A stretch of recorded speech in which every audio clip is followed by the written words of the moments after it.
রাসূল ডাকতেছেন, সাহাবীরা রে, আমার এই শহীদদেরকে দাফন করে দাও। শর্ত হলো গোসল দিও না, রক্তমাখা জামা কাপড়গুলো পাল্টাইও না, এই রক্তমাখা জামা সহ দাফন করে দাও। হাসরের ময়দানে আমি নবী এই শহীদগুলো লইয়া আল্লাহর আরশের কিনারে যাইয়া দাঁড়াবো, দেখাবো আমার উম্মতের মতো কেউ নিয়ে আল্লাহকে পাওয়ার জন্য এইভাবে কষ্ট করেছে।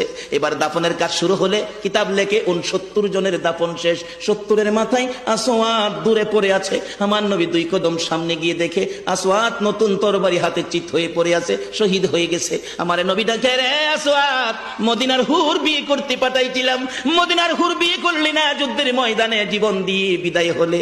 আসওয়াদ রে, নতুন তরবারিটা হাতে রে। আসওয়াদ একজন সাহাবী বলেন, হুজুর বিয়ের বাজার করতে এসে আপনি যুদ্ধে গেছেন, খবর পাইয়া বিয়ের বাজারের টাকা দিয়ে যুদ্ধের বাজার করেছে, আসওয়াদ শহীদ হয়েছে। আমার নবী ডাকে, মাবুদ আমার আসওয়াদকে তুমি কি দিবা?